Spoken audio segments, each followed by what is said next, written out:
Hey guys, so I wanted to make a video kind of describing the things that personally as me kind of playing on another account for Pokemon Go has realized and kind of done over the course of 2021 so far, kind of what I would give you guys as a guide to play the game if you guys have never played the game before or if you guys taken a break. You'll see a lot of videos on YouTube just talking about these are the things that you need to watch out for, and while yes, you could go for a kind of a 3-star perfect IV Pokemon, there's kind of some other things that you need to take into account that not a lot of people are really talking to you guys, and there's some things that are pretty valuable to the game that I think a lot of people overlook. And kind of on this account, I'll show you guys what I'm talking about. I think the biggest thing that a lot of people neglect is high CP, and I'm sorry for the little icon. I don't know how to record phone things. It's just, it is what it is. This little thing right here is going to be there, and you'll see these are all the CP. I think the most important thing if you're starting out is you're going to want to start playing on those community days. Those community days are going to give you the ability to rack up on the same Pokemon. And why that's going to be important is you want to have a lot of the same candy. That will allow you to power up your Pokemon, and it will not only allow you to do that, but it will allow you to evolve your Pokemon first and foremost. I think evolving your Pokemon is probably going to be the route you want to go. I wouldn't try to power up Pokemon because there's a key economy in the game called Stardust, and you start powering up Pokemon. Let's go to like a Machop, for example. So if I were to go to Machop and just try to find a basic one, so let's find something that's like really low. So yeah, for example, maybe you got this guy, it's a shiny. Shinies are a little different because you're going to want to always power those up because those are considered cool. Community Day shinies probably not so much, but let's pretend this was just like a random low 3-star CP Pokemon that you got. So the moment you start trying to power this guy up because you're saving it because it's a 3-star, I mean, look at how much that's going to be. I wouldn't necessarily power it up all the way, but say you wanted to get it to a decent amount, because the moment you get it up to like there, then when you go to evolve it, it's going to kind of match the level. So wherever this like little bar is going up and down, it's going to match that for the next evolution. So Machoke's going to have something similar there, and they have their own CP mark too. But if you look at this, I mean, you're wasting Stardust on just doing that. So what I would do, honestly, if you're a beginner to the game, I would look for high CP Pokemon. So for example, this Machop, and it might not have the best IVs, but because I think on Community Day I was getting rid of a lot of the shit ones, yeah, I think I'm just left with 3 stars. But if this was a 1-star, definitely would evolve this all the way through. So this Hariyama, I'm pretty sure it's not a 3-star, but I kept it because of its CP value, and its CP is super high. If you're starting out, keep everything that's high CP. You want to keep everything within like the 1500 range to the 2000 range, and that way you have stuff that you can use in gym raids and or not gym raids, but raids and gyms. That's going to be kind of the most important things. You want high CP so that when people are taking out the gyms, they're not going to be able to drive by and take out the gym. They're going to have to stop and put effort into taking the gym. And that's kind of the only thing I don't like about this game. You can pretty much one-man army a gym, any gym out there. There's no real challenge to a gym. It's not like if someone has a psychic type in the gym and you're trying to push it with a fighting type, you will end up ultimately taking it out. It's not like if you lose a Pokemon to the one in the gym, they get full health again. They're whittled down to whatever the person put into the gym. So that's why I think gyms in Pokemon Go are a little kind of stupid in a sense, because it's more or less you're just going to waste time and you're going to ultimately get it in the end. Like there's no challenge whatsoever to getting this. So yeah, so community days are going to be important because you're going to rack up. Then there's the spotlight hours. Spotlight hours will give you Pokemon that are similar for the same hour, usually on Tuesday nights. And for me, it's I think 6 p.m. on a Tuesday night. And what that did for me was I got a ton of Breylooms. I think maybe it was just I put one on this account. This is my alt account, for example. So I'll usually put, like on some of these days, I'll have both phones just out, and I'll just be playing them. So that's how you can get easy Pokemon. You can just kind of play those two things, the community days and the spotlight hours. Those are going to really rack up a lot of Pokemon very quickly. And Yeah, so keep high CP Pokemon over the 3-star. I mean, go for those. Those are still going to be pretty valuable, but don't listen to people when they say like that's all you need. Another big super hint is for the Shadow Pokemon. So let's see if I have any on this account. So I have a couple. Oh god, I have a ton actually. So yeah, for Pinsir, for example, I've heard somewhere, I think Brandon Ton was talking about it. A Shadow Pokemon is literally already like a perfect 4-star, 100% IV Pokemon. There's a lot of work that has to go into making this usable, so that's why a lot of times you'll ignore it. There's events that can take off this frustration move, and frustration literally is dog shit. Like you can't TM it off. For example, like if I go to Scyther, and well, okay, this is actually the wrong way to go. So let's go here, and if I take this charge TM, go to like a Shadow Pokemon, go to Pinsir, and try to get frustration off. Do that, and then I can't forget it because it's not a rocket event, which is funny. We're in a rocket event in February of 2021, and they won't let you take it off. So what you do usually in this case is you would save up your candies, and you would go to a Shadow Pokemon and you'd put a second move on it, and that would be with the new attack. But some Pokemon, there's a lot of candies that need to go into it, and a lot of Stardust. So that's why you want to save your Stardust up. You don't want to be powering up shit that's like low 3-star. You want to be saving it for Shadow Pokemon, or just in general, you want to be saving it for trades and stuff like that. Now let's talk about some fundamentals to the game that you're going to want to really pick up on. Playing this game, not necessarily going to matter so much in the beginning, but I don't foresee a lot of people playing this game like you'd play a mainline game. And I'm going to be talking about some other things into this video, so I just want to quickly prove to you guys that I'm not just interested in the Go series. So like, if I can just take them all out. These are all my games growing up. I mean, I have the GBA ones and some other ones, so like here's all the, the Game Boy Color ones, and then here's all my games that I played on the DS and 3DS. So by all means, this is coming from someone who's played the games, so that's why I'm super interested in them. But when you're on lunch break and you see a couple Pokemon out there, so like this Grimer, for example, and you have like maybe Nuzleaf in this corner, and you don't want to be playing this all day, but you want to still keep up with everything, there's a thing in the game called fast catching, and it's a glitch. And what it revolves is you press and hold on one of these bars, and when you let go, it will pull up the sidebar. So it's almost as if you're pressing it, but you're holding it. And what that does is it allows you to use your other finger, and allows you to throw a ball, if I can do it right. So we'll do it on the berry one since I'm left-handed. So you hold the berry down, and then you can use your other finger. So it's kind of looks like this. And you let go your other finger, then you tap that, and then you can run away. And what that does is it allows you to bypass the animation of needing to catch a Pokemon, and it immediately allows you to move on to the next one. And this allows you to quickly move around on days where you need all the time in the world, and it allows you to just quickly catch things, not waste your time. And if you say like you don't catch it again, you can just go back. But it looks like I'm catching everything, which is pretty funny. I'm trying to biff one so I can just, yeah, so for example, this Nuzleaf, I didn't catch it, so I have to go back and try again. Bada bing, bada boom. It seems like he doesn't want to get caught, so then that's when you would take the time to maybe throw a raspberry, and then go up to like maybe like a great ball, and then bam, and then there you go, I caught it.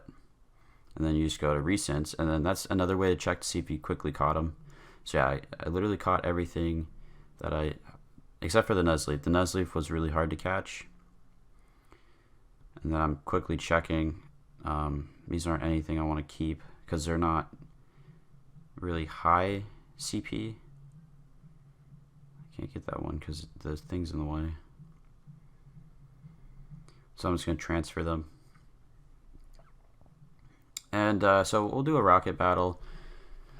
And then after I do the rocket battle, I'll touch upon key mechanic in that, which will help you with raids, and then I will talk about some peripheral things that I think are really important for players, and then maybe talk about rural players versus the outskirts players, so people that, or also people in towns. So I mean, if you live out in a suburb compared to a town, compared to like out in the middle of nowhere, you'll be pretty fascinated to find out different results for different areas.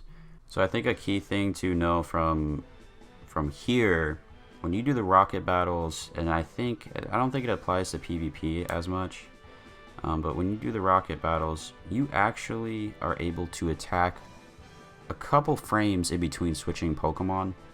I don't know if I'm going to do it in this, but for example, I can switch out right now. I know this is a bad example, and I'm doing damage before he can even attack me, and he didn't even get a chance to attack me. And that allowed me to build up my charge move pretty fast. So then I'm going to cheese it and then bring up my charge move. And then that's going to give me a couple more frames to attack before he can attack. And because I already have another one built up, I'm able to use it again. And then cheese in a couple more frames.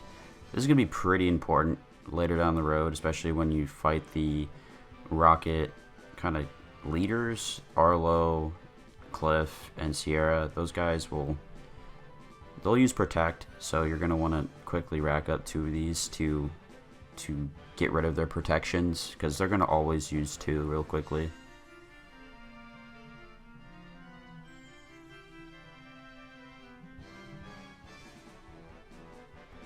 Yeah, this was not a good team to go up against. I'm using a water type against water types. And you want to always try to make sure you take your time slowly on these QTEs. And I can just go back to Machamp now. And I got Payback. Payback should do a little bit more damage because it's neutral to ice and water types. So take your time so you can get Excellent, because Excellent's going to give you the most damage.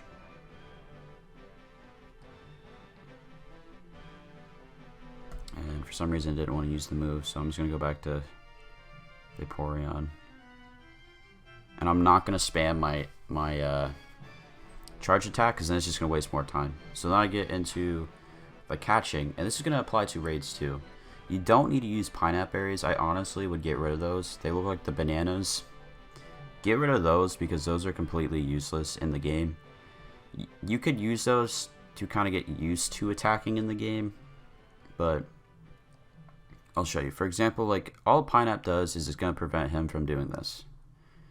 Or it's going to slow him down, more or less. So now he's calm, and it allows you to do that.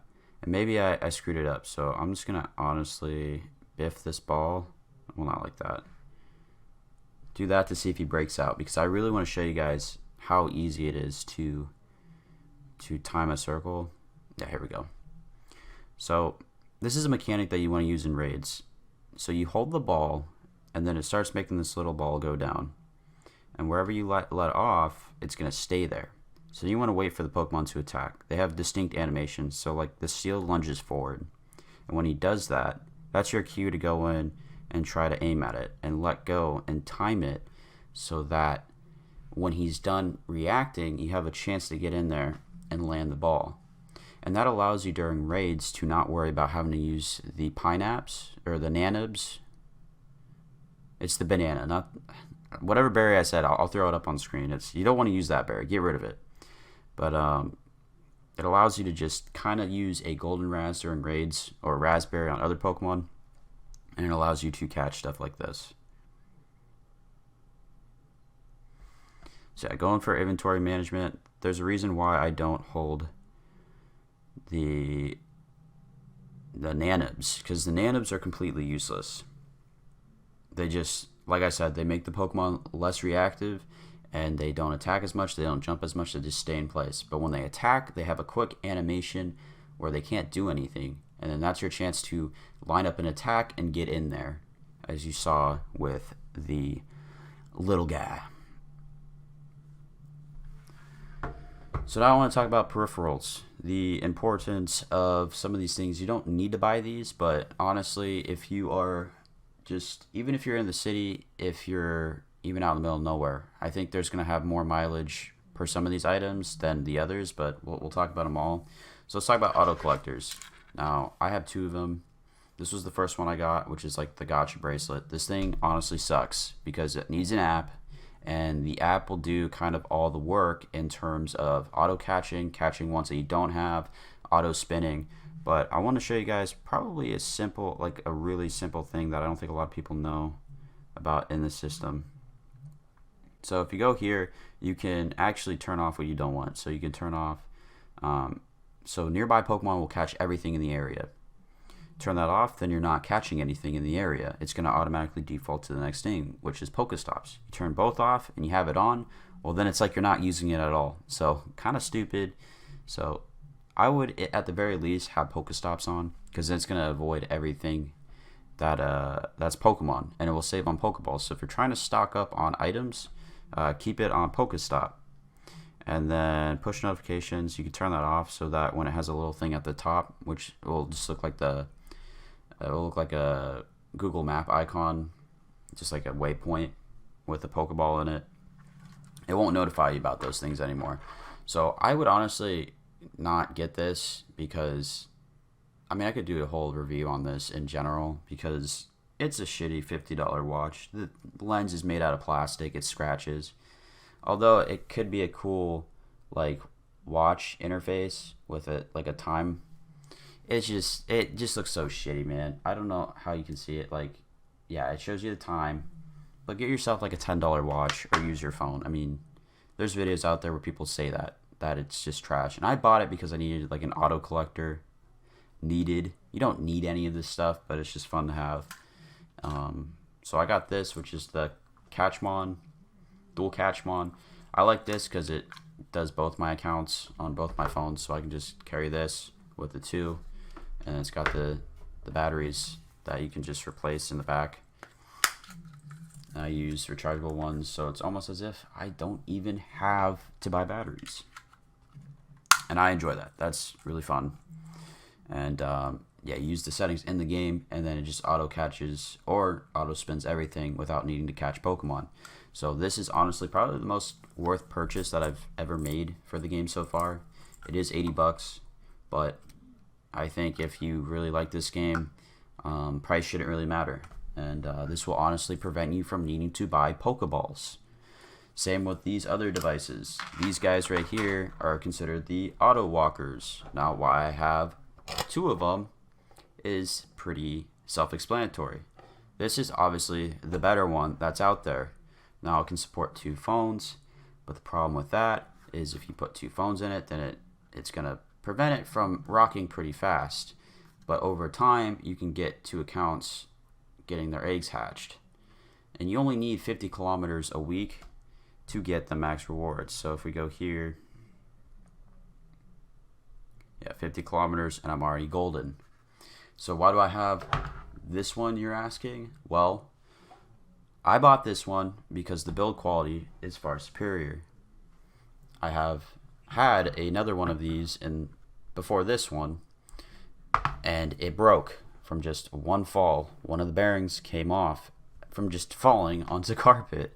This is trash because this thing is pretty good. Like, it's honestly, the build quality, I like it. Like, it's nice, and I can't say it's sturdy because it broke, but it's the most smooth. But the trade-off is it's literally shit plastic, and for $20 I don't blame them. But come on, you could have at least put wires in it to prevent it from snapping. The design could have been better, is what I'm trying to say. I bought this one because literally it is metal. The only way this is breaking is if this bends, and so you put it in there. It also is cool because it has like battery compartments, so if you wanted to take this somewhere, kind of a gimmick more or less, but it allows you to use it. And this one only supports 1 phone, but it can still rock. Why I say you should get these is because if you're out in the middle of nowhere and you have very minimal to little ability to go to Pokestops, you can rack in the 50 kilometer rewards, which is like, I'll just put them up on the screens because I don't know off the top of my head, but it's a lot of Pokeballs, some Great Balls, Ultra Ball, and a lot of Stardust. You get that every week, and that's why I say at least have one of these, and maybe an auto collector, because an auto collector, if you go to your job, there might be a Pokestop, And if you're just, say like at a Walmart, like if you're like a retail worker and you have a Pokestop because there's like a Starbucks or a McDonald's or something that this can take advantage of, and you just keep track of it every hour and turn it back on, you're going to rack up easy shit. So when you go home, you don't have to go out as often and you can just kind of play the game as you want to. Now, I want to kind of touch on the 3 areas. So you have the city, the suburbs, and the middle of nowhere. Now, I have a girlfriend who lives out in the middle of nowhere, and when I go to see her, she has like 20 Pokemon that always shows up at her house. And I don't know if that's kind of a safeguard for the fact that they think it's like a wild area because her house isn't really registered on the map of Google. But that's something to take out and to look into consideration is if you live out in the middle of nowhere, you have some benefits. You're going to be considered like a wild area, and you're going to have 20 to 40 Pokemon. Why is that cool? Well, you have a greater chance of shiny Pokemon. You can shiny check, which is the act of clicking on a Pokemon, clicking off of a Pokemon, rinsing and repeating, going around and seeing, because you don't have to catch a Pokemon in order for it to be shiny. You can literally just you can just click. If you don't like it, move on, go to the next one. Click, don't like it, move on, go to the next one. Suburbs, the area that I live in, it is really trash. I'll show you with my main account. So in my area, I get like literally no Pokemon, and it sucks. And I have a few Pokestops, so that's kind of like the trade-off is you have the ability to get items easier, but your Pokemon are a little lower. Now, the next thing that's kind of unfair is people who live in the city have the most success because the city is generally an area where Pokestops exist on like every corner of the city, and you can get Pokemon just like you can out here. May not be a lot, but it is still enough to where when you turn your game on here and there, you can catch a couple Pokemon, be done. In a city, you literally can. I'll even put pictures so you guys think I'm exaggerating. It's true. If you go to your main city, you're gonna just be able to walk it. Maybe turn on your auto collector that you have, and get like 30 Pokestops and go home and be done, and then you have like a full bag for the day. But the city is kind of it's the most unfair area. There's gonna be places in the world where you have a Pokestop right there. Mine's just out of range, but think about if you lived on a Pokestop. You don't have to go anywhere. Like you just turn this thing on and go do something else. Play another game. I don't know. It's just fuck, man. If I had that ability where I lived on a Pokestop again, I'm not saying this game would be monumentally better, but it would prevent the hassle of needing to go somewhere, get something, and come back. But yeah, so these are kind of the things that I would take into account if you're a new player. Obviously, watch videos that talk about like the fundamentals of playing the game. But if I were to wrap up some of the most important things to this video, I'd probably say focus on high CP Pokemon over 3 stars. 4 stars, always keep 4 stars. But if it's like a 3-star and it's a low CP, you can keep those, but still focus on high CP because you want to be able to use Pokemon in gyms and raids and battles. I think that's the most important thing right out of the gate. And a thing that I forgot to talk about is the movesets are always different. So for example, if I look at, I'm thinking of like Donphan for example, and I like to name all my stuff, so deal with that if you don't like that. But so this one I have 2 moves on because it was a lucky, but they all have different moves. So that's another thing you want to consider. If it has a shit moveset that you're going to have to use charge TMs on to TM shit off and put a better moveset on, that might be a reason to chuck it. And every time you evolve from like say like Machop to Machoke to Machamp, it's going to change that charged attack. So you won't know truly what you're getting to the very end. The nice thing is if you trade your Pokemon to another person, it's going to maintain that same moveset. The only thing that's going to change is the CP.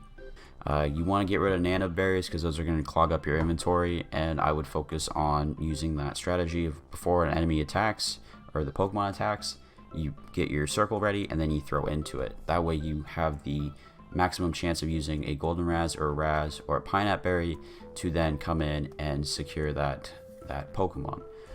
Another thing that I would also focus on is fast catching, because fast catching is going to minimize the time in game and allow you to do stuff like this. I have 3 Pokemon on the field that I see that I really want, so I can just come in, fast catch, bam, bam, bam.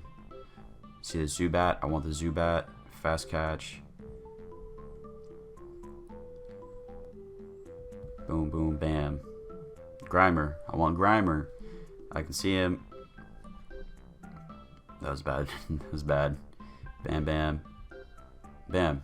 And it looks like maybe I have caught all, yeah, I caught all of them pretty quickly. You don't have to sit through it. The only thing that you lose out on is seeing the XP you got. But after time, you kind of know the XP that you're going to get. I know this video was probably rushed, but I didn't want to bore you guys with stupid editing. This is just kind of a raw video to give you guys my opinions on a game for a new player. You can go watch another person's video on the fundamentals. You can watch how to catch a Pokemon. You could watch what Pokemon you need. You could watch all these videos, but they don't really teach you what really matters about the game. And the things that I touched upon, I think, are what really matters about the game. Oh, and Shadow Pokemon, use any Shadow Pokemon you want. Don't worry about the IVs, because there's a video out there where they tested that Shadow Pokemon are better than 100% IV Pokemon. Flat.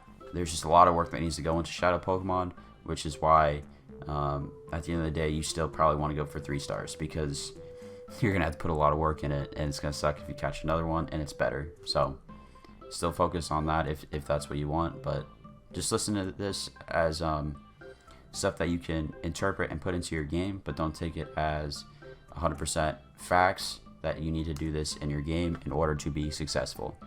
If you saw any of this information helpful, consider dropping a like to help somebody else. My videos are rapidly different from each other, but I do like to entertain. So if you guys like my personality or you want to check out other videos, be sure to look in the kind of the information section. Check out a video or two before considering subscribing, because it'd be a shame if you think I'm going to do Pokemon videos and this is the only one that actually goes up on my channel. So be sure to look in the bottom. Other than that, thanks for watching a poolside video, and have a good one.